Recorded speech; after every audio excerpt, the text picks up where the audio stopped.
सब लोग माने कि हम सबसे श्रेष्ठ हैं, हमारा यश स्वीकार करे, और बाद में इससे बढ़ते हैं तो मोहल्ला जाने, और मोहल्ला के बाद वो नगर जाने, नगर के बाद सब जगह हमारी डगर डगर चर्चा हो, नगर के बाद डगर डगर चर्चा हमारी हो, हमारी कीर्ति फैल जाए, यश फैल जाए। और एक निवेदन कर दूं नारायण, ये जो यश है, बोले नीतिकार ने तो यहां तक कहा कीर्ति यश सजीवती, जिसकी कीर्ति है वो जीवित है। कई लोग चले भले गए हों किंतु कीर्ति उनकी है, तभी वो जीवित है, आज भी उनकी चर्चा है। व्यवहारिक दृष्टि से भले इसका महत्व हो, किंतु अध्यात्म की दृष्टि से इसका बिल्कुल महत्व नहीं है। और आप चाहे कितना अपना नाम बढ़ा लेना नारायण, किंतु ये समय ऐसा है कि सब कुछ खा जाएगा, नामो निशान भी आपका रहने वाला नहीं है। मैं तो कई बार लोगों को कहता हूं, आपके घर में आपकी फोटो नहीं रहेगी, आपके घर में आपका नाम नहीं रहेगा, और दूसरे ने 3-4 पीढ़ी जो बीतेगी बोले कौन बुढ़े की फोटो हटाओ यहां से, नहीं तो कोई पैदा हो जाएगा कि कृपा बरसेगी, माता पिता की फोटो निकाल के बाहर फेंको तो फेंक देंगे, कृपा बरसनी चाहिए।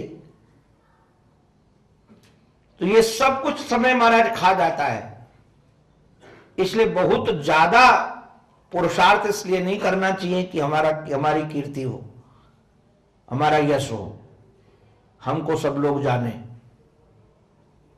और इससे पार हो गए श्री हनुमंतलाल जी महाराज, विस्तार करके पार हो गए, और उसने आशीर्वाद भी दे दिया। अब तीसरा विघ्न जो है बड़ा जबरदस्त है, और लगभग है सबके लख विरले पाए। ये विघ्न आप सबके अंतःकरण में, हमारे भी है, आप सबके भी है। इसका तुलसीदास जी महाराज ने नाम नहीं दिया, पुराणों में तो उसका नाम है, किंतु बाबा ने उसका नाम नहीं दिया विष्णु। इतनी कहा निश्चर एक सिंधु मह रही, निश्चर एक सिंधु मह रही, एक निश्चरी सिंधु में रहती है, और बड़ी विलक्षण है ये निश्चरी। ये करती क्या है, ये अब सिंधु में तो खाने के पदार्थ बहुत है, मछलियां है, मगरमच्छ है, कितने आहार हैं, किंतु उनको नहीं खाती है, जलचरों को नहीं खाती है, थलचरों को नहीं खाती है, ये नवचर को खाती है, और बड़ी विलक्षण है, बड़ी मायावी है। कैसे खाती है महाराज, जो आकाश से उड़ते हुए लोग हैं उनको वे कैसे खा जाती है, उनकी छाया पकड़ लेती है। अब पक्षी ऊपर उड़कर जा रहा होगा तो छाया नीचे होगी कि नहीं होगी, और जो छाया पकड़ लिया तो उसकी गति अवरुद्ध हो जाएगी। महाराज ये सिंहिका है, ये भी राक्षसी है, और इसका नाम है ईर्षा। ध्यान दीजिएगा, ईर्षा आप अपने छोटे से करते हो नहीं, बराबर वाले से करते हो नहीं। ईर्षा जब हम भी करते हैं तो अपने से ऊपर वाले से करते हैं कि नहीं करते, ऊपर वाले से ईर्षा करते हैं। और महाराज ये ईर्षा इतनी खतरनाक है, हमको तो लोगों ने बताया, पता नहीं शायद यहां आप लोगों के यहां नहीं होगी, हमको तो कई लोगों ने बताया कि लोग अपने दुख से उतने दुखी नहीं हैं। अब अपने आप जान जाना, अब हम काहे को बताएं। और लोग अपना इसमें धन भी खराब करते हैं, समय भी खराब करते हैं। जितनी आप ऊर्जा दूसरों के बारे में जानकारी में लगाते हो कि पड़ोसी हमारा व्यापारी कहां कहां भेजता है माल, पता लगाओ, और कैसे इसका पत्ता काटा जाए, जितनी ऊर्जा आप इसमें लगाते हो उससे आधी ऊर्जा यदि आप अपने विकास में लगाओ तो आप ऊपर पहुंच जाओगे। अरे नारायण, अपने पास समय न हो कि दूसरा कौन क्या करता है, सबको भगवान अपने प्रारब्ध का देता है। और ये देवी बड़ा विलक्षण है, मैनाक का सम्मान किया, सुरसा का भी सम्मान किया, प्रणाम किया, और सुरसा भी खाने वाली थी, किंतु सिंहिका को तो मार दिया, इसको जीवित नहीं रखा। ईर्षा को जीवित रखने की आवश्यकता नहीं है। अपने अंतःकरण का निरीक्षण होते रहना चाहिए, और यदि हम अपने अंतःकरण का निरीक्षण करते रहेंगे तो पता चलेगा कि ईर्षा नामक द्वेष महाराज जी हमारे चित्त में है कि नहीं, दोष। और अधिकतर ईर्षा करने वाले लोग ये नहीं कहते मैं उनका दोष देखता हूं, कहते मैं उनका हित चाहता हूं, इसलिए बताता हूं कि उनका कल्याण हो जाए। अरे बाबा, ये बिल्कुल देखना बंद कर दो। ये अगर दोष आए तो भगवान से प्रार्थना करो, और इसका मरण करना ही हमारा काम है। ईर्षा का स्थान हमारे जीवन में नहीं होना चाहिए। अच्छा, एक बात बताओ आप लोग, जिससे आप ईर्षा करोगे तो ईर्षा की वृत्ति आपके अंतःकरण में रहेगी कि नहीं? और ईर्षा ज्वलनात्मक वृत्ति है, तो माचिस की तील में यदि आग पैदा होती है, उत्पन्न हुई वहां पर, तो पहले तीली को जलाएगी कि नहीं जलाएगी? पहले तीली को जलाएगी। तो ईर्षा जहां प्रकट होगी पहले उसको जलाएगी, बाद में दूसरे को जलाएगी। तो ईर्षा वृत्ति जहां उत्पन्न होती है पहले उसको जलाती है। इसलिए ईर्षा का तो जीवन में अभाव हो जाना चाहिए। पूरा प्रयास करके विचार पूर्वक, और यदि बार बार द्वेष की वृत्ति हो भी तो प्रार्थना करना चाहिए ईश्वर से कि हमारा सामर्थ्य नहीं, आप ही इसको दूर करो। कई बार दुर्गुणों को दूर करने का सामर्थ्य अपने जीवन में नहीं होता है, और न हो तो प्रार्थना बहुत बड़ा बल है। श्री हनुमंतलाल जी महाराज उसका उद्धार करके और लंका समुद्र के पार पहुंचे, तो वहां भी एक पहाड़ पर चढ़े, और पहाड़ पर चढ़ करके, अच्छा ये यात्रा दिन में हुई थी, ये यात्रा दिन में हो गई थी, और वहां पहुंच करके पहाड़ पर चढ़कर लंका के सब दुर्गों का निरीक्षण किया। ये साम दाम दंड भेद सब जानने वाले, और सब देखा कि कहां कौन दरवाजा है, किस दरवाजे से प्रविष्ट हुआ। यहां भी वर्णन है, चढ़ करके विचार करते हैं कि कहां से प्रवेश पाया जा सकता है। अच्छा, ये हनुमान जी महाराज यदि पहुंच गए थे तो इनको दिन में ही लंका में घुसना चाहिए, किंतु दिन में नहीं घुसे, रात्रि में घुसे। क्यों? ध्यान रखना भैया, अगर किसी के जीवन को देखना है तो दिन में मत देखो, रात्रि में देखो। रात्रि में क्या होता है, जो दिन में होते, कई बार दिन में भजन करने वाले रात्रि में क्या भजन करते अलग ही दिखता है। रावण भी नंबर 1 का दिन का भजन करने वाला था, अभिषेक करता था, भगवान शंकर की पूजा करता था। अब दिन में हनुमान जी महाराज देखते तो उसको तो भजन करने वाला रूप दिखता कि नहीं दिखता? वो क्या भोजन करता है कैसे पता चलता? तो निशाचरों का जीवन देखना रात्रि में है। इसलिए पूर्ण विचार करके महाराज प्रविष्ट होने का करते हैं, और कैसे योजना बनाकर मशक समान रूप कपिधरी, बाद में छोटा रूप बनाकर जो प्रविष्ट होते हैं, और लंकनी से उनकी मुलाकात होती है। लंकनी को कैसे विरक्त बनाते हैं ये भी सूत्र है, और कैसे मां जानकी तक पहुंचते हैं इसकी चर्चा नारायण कल करेंगे। कल का प्रसंग भी बहुत रसीला है, ये भी जीवन के सूत्र है। मैं विचार पूर्वक या प्रयास पूर्वक भी चाहता हूं इस यात्रा के सूत्र हमारे जीवन में अवतरित हों, जिससे हमारा जीवन सुंदर बन सके। ये सुंदरकांड हमारे जीवन को सुंदर बना दे। कामनाओं को तो पूर्ण करता ही करता है, हमारे जीवन को सुंदर बनाए। इसलिए जो इसकी घाटियां हैं, जो इसकी विलक्षणता है, वह अध्यात्म के आधार पर मैं आपके सबके सम्मुख प्रस्तुत कर रहा हूं। कल का प्रसंग बहुत रसीला है, और कल ही सत्र का विश्राम दिवस भी है, तो जहां तक यात्रा हो सकेगी वहां तक यात्रा ये करेंगे, क्योंकि कथा कभी पूरी होती नहीं है। कथा तो सदा हरि अनंत, हरि कथा अनंता।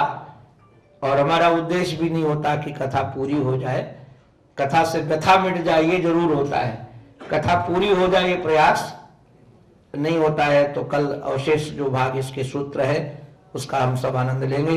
बोलो भक्त वत्सल भगवान की, सद्गुरुदेव भगवान की, श्री वृंदावन बिहारी लाल की जय। जय श्री राधे, जय जय श्री राधे, जय जय श्री राधे।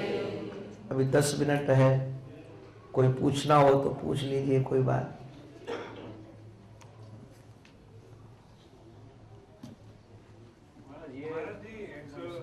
इसमें जो रामचरितमानस में 2 घटनाएं हैं जो समय के अनुसार विरोधाभास लगता है। मंद बुद्धि हूँ तो हो सकता है हम समझने में भूल है। सीता स्वयंवर से पहले पार्वती पूजा के लिए जाती है, इसका वर्णन है। और वहीं रामायण में वर्णन है कि जब वो वन में भटक रहे होते हैं श्री राम, तो सती उनसे मिलती है, उनकी परीक्षा लेती है। तो पार्वती तो सती के मृत्यु के बहुत बाद आई, तो ये कैसा विरोधाभास है? आप लोग पहले प्रश्न को समझ लीजिए। हमारे श्री राजकुमार जी का प्रश्न है कि जब जानकी पुष्प वाटिका में होती हैं और श्री राघव का दीदार करती है तो उनके मन में राघव बस जाते हैं। फिर जाकर के वहां पर जो गौरी की स्थापना है, जय जय गिरिवर राज किशोरी, जय महेश मुख चंद्र चकोरी, इस प्रकार की वह स्तुति करती हैं।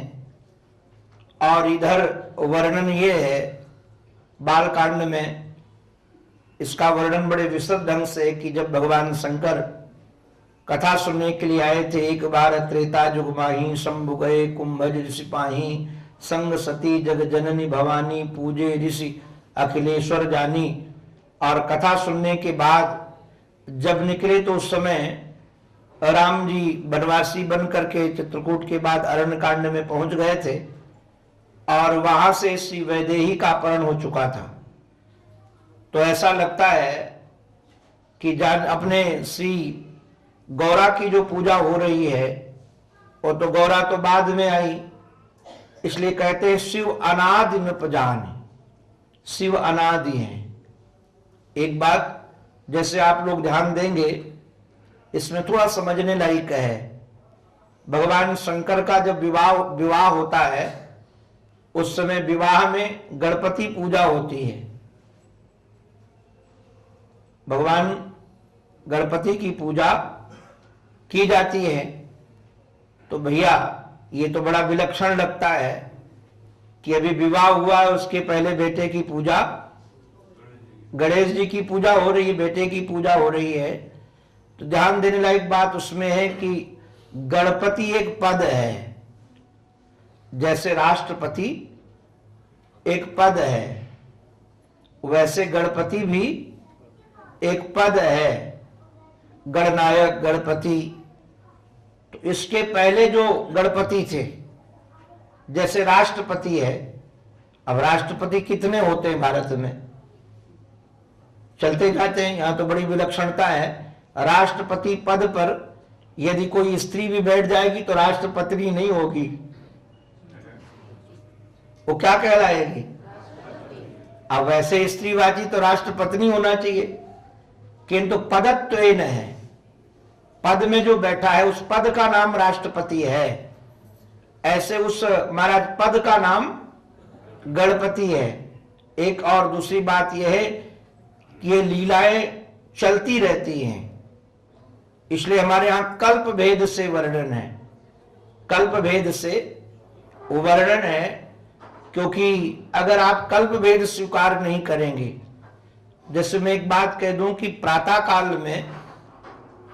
काल में अमुक व्यक्ति ने अमुक काम किया, तो प्रातः काल का एक ही प्रातः काल होता है, रोज प्रातः काल होते हैं कि नहीं होते? ऐसे चतुर्युगी जो सतयुग, त्रेता, द्वापर और कलयुग, ये चतुर्युगियां एक नहीं हजारों चतुर्युगियां बीत जाती हैं, हजारों चतुर्युगियां बीत जाती हैं। तो पूर्व चतुर्युगी में मानो जो अभी त्रेता गया है, इस त्रेता में जो राम अवतार हुआ, इसके पहले भी शिव थे। शिव अनादि न जाने, शिव अनादि है। शिव का कब जन्म हुआ है इसका कोई वर्णन नहीं है। शिव की आप लोगों ने कभी जन्म तिथि नहीं मनाई होगी, शिव भगवान की जन्म तिथि नहीं है। नारायण की भी जन्म तिथि नहीं है, लक्ष्मी जी की भी जन्म तिथि नहीं है। ये बाद में जो लीला के लिए समुद्र से प्रकट हुई है, उस दिन दीपावली मनाई जाती है। तो ये दंपत्ति अनादि हैं, अनादि दंपत्ति हैं। हाँ, उनके अंशरूप में जो अवतार लेते हैं उनका जन्म मनाया जाता है। जैसे राम का जन्म मनाया जाता है, कृष्ण का जन्म मनाया जाता है। तो शिव तत्व अनादि हैं, और जैसे शिव तत्व अनादि है वैसे भगवती तत्व भी अनादि है। इसलिए ये मत समझिएगा कि इनका जन्म हुआ था इसलिए ये जो शिव और शक्ति की पूजा है, तो शक्ति पूजा अनादि तत्व है। भागवत में भी इसका वर्णन है। भागवत में स्पष्ट वर्णन है कि गोपियों ने कात्यायनी की आराधना की। कात्यायनी नाम भगवती का ही है। कात्यायनी महामाये महायोगिन्नधीश्वरी नंद गोप सुतम देवी पतिम में कुरुते नमः। देवी भागवत में भगवान श्री कृष्ण के ऊपर जब कलंक लगा और उस कलंक को समाप्त करने के लिए महाराज मणि की चोरी का कलंक लगा, समंतक मणि का, उस समय भगवान जब गए खोजने के लिए और गुफा में प्रविष्ट हो गए, जामवंत जी के साथ 27 दिन युद्ध चला। तो 7 दिन कई जगह 10 दिन का वर्णन है कि जब लौट कर द्वारिकावासी आ गए तो इन सब लोगों ने आराधना की भगवती की, मां अम्बा जगदम्बा शक्ति की महाराज आराधना की पूरे द्वारिकावासियों ने। और आराधना की वही हर्षदा देवी हैं जो गुजरात में गए होंगे द्वारिका से, सोमनाथ जब जाते ना, द्वारिका से पोरबंदर भी आओ तो रास्ते में हर्षदा मां पड़ती है। हर्षम ददाती थी हर्षदा, ये वही भगवती है। तो भगवती तत्व है, बस ध्यान रखिएगा। उस तत्व की आराधना हमारी महर्षि ने तो कहा ये प्रेम में त्याग तत्व का महत्व है, त्याग की महिमा है भगवती, इसलिए वहां भगवती का वर्णन है। और इसके पहले भी उदाहरणार्थ भगवान के कई अवतार हो चुके हैं, तो पूर्व अवतार की घटना है, इसलिए कई चतुर्युगियों की चर्चा चलती है। इसलिए सबका अलग अलग नाम है, हम बता देंगे आपको, अभी हमको स्मरण नहीं है कि वो किस कल्प की घटना, ये किस कल्प की घटना है। जैसे ये द्वापर जो अभी बीता है ये 28वां द्वापर था, 28वां ये कलयुग है। इसके पहले 27 कलयुग इस चतुर्युगी में बीत चुके हैं। इसके पहले इस चतुर्युगी में 27 कलयुग बीत चुके, 28वां कलयुग है। ऐसे क्यों क्रम चलता रहता है। अब ऐसे ये नहीं कि सतयुग ये कलयुग पूरा हो जाएगा तो संसार नष्ट हो जाएगा। कलयुग के पूरा हो जाने के बाद भी संसार नष्ट होने वाला नहीं है। यहां वर्णन है भागवत में कि कलयुग के उत्तरार्ध में, लास्ट में भगवान कल्की का अवतार होगा। अभी नहीं हुआ है। अगर जो कल्की के रूप के अवतार का भी कोई वर्णन करता हो, मैं विरोध नहीं करता हूं, किंतु शास्त्र प्रमाण नहीं है। और हम लोग जो शास्त्र प्रमाण होता है वही स्वीकार करते हैं। सनातन धर्म की परंपरा यह है, वेद प्रमाण होना चाहिए, श्रुति प्रमाण होना चाहिए, स्मृति प्रमाण होना चाहिए। यहां ददिया पुराण प्रमाण नहीं है, व्यक्ति प्रमाण नहीं है। अगर ये शरीर भी अप्रमाणिक बात कहता है तो स्वीकार करने लायक नहीं है। हमारे यहां तो यह भी कहा जाता है कि गुरु भी यदि शास्त्र विरुद्ध बोल रहा हो तो स्वीकार करने लायक नहीं है। तो शास्त्र प्रमाण है।